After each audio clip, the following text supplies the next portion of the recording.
Now, I find it ironic, of course, that our chairwoman, Congresswoman Green, is in charge of running this committee. Now, in the last Congress, Chairwoman Green literally showed a dick pic in our oversight congressional hearing, so I thought I'd bring one as well.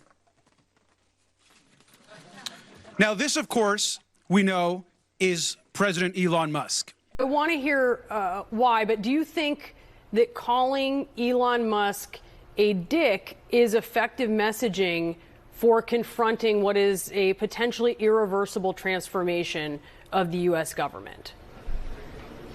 Well, he is a dick. Hey folks, Dale Jackson here for Yellowhammer Now. Let's talk a little bit about radicalization. And just like Islamic radicals, Democrats are radicalizing themselves with the media that they consume. Look at how this all goes down. You saw a piece of it where you saw Representative Garcia embarrassing himself on the floor of the U.S. House. We'll get back into that here in just a second. But let's look at how all of this started.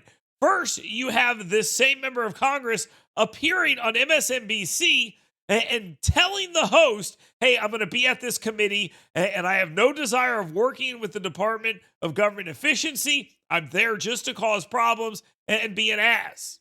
There's some that may question why Democrats are participating in a committee like this if Republicans are cutting you off at the pass with subpoena power, and wondering if y'all being on committees like this doesn't validate or normalize the work of DOJ, which is certainly going about in anything but normal capacity here as it tries to basically rip out root and stem various parts of government, even agencies themselves. What would you say to folks like that?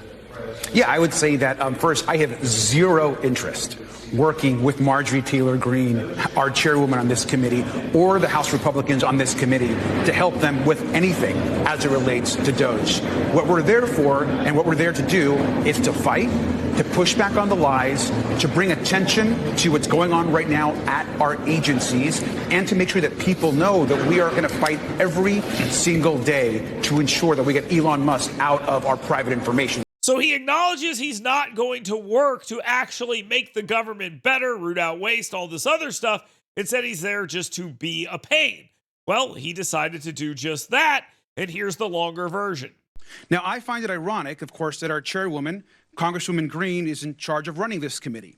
Now, in the last Congress, Chairwoman Green literally showed a dick pic in our oversight congressional hearing, so I thought I'd bring one as well. Now, this, of course, we know is President Elon Musk. He's also the world's richest man.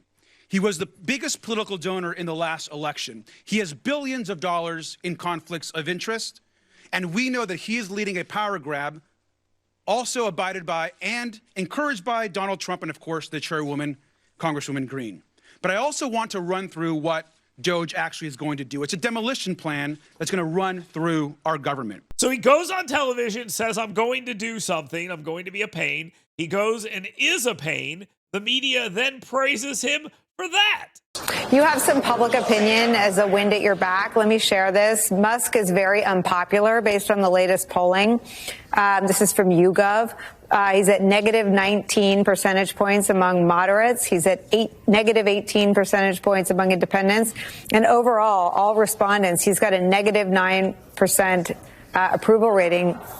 To listen to him talk yesterday about democracy and unelected bureaucrats, he's really the only unelected bureaucrat with his hands on the steering wheel. I wonder if you've asked to meet with him. I mean, how do Democrats in the minority break through and get folks that you described as teenagers and coders and programmers away from Americans' personal data? So where are the incentives for this guy to actually operate in the best interest of the people? They don't exist anymore. Now it is about him chasing that dopamine hit on social media and on MSNBC. And if you're looking for an example of how this works, look at Jasmine Crockett and some of the dumb stuff she's done just this week. For me to see someone occupying the Oval Office who's never actually been elected to the Oval Office and actually answering more questions than the person that allegedly got elected.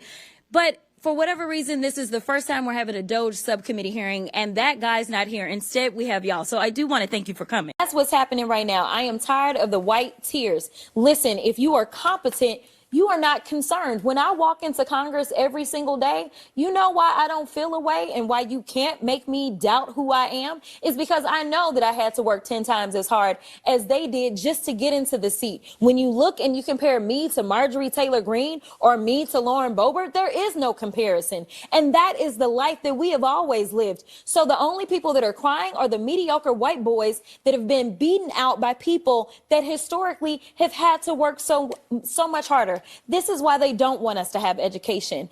Now let me tell you something, Mr. Trump. You're going to learn a few lessons from us. And I'm going to be the first one. You and your little friend off of Twitter. Y'all about to find out, all right?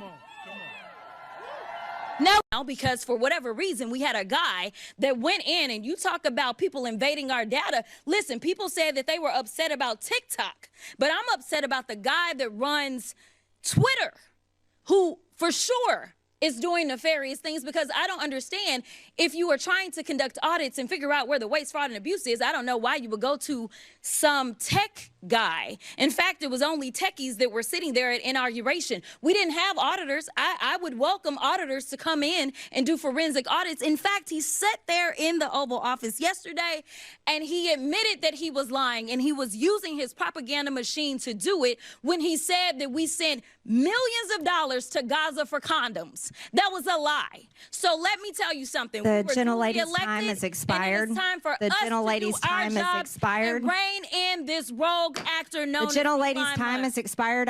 Go on MSNBC, say something dumb. Go to work, say something dumb. Get praised by MSNBC. And then you just repeat that over and over and over again. And now you have an entire political party that has like 30% approval rating who think that they're doing the will of the people when really they're just doing the will of the hosts on MSNBC.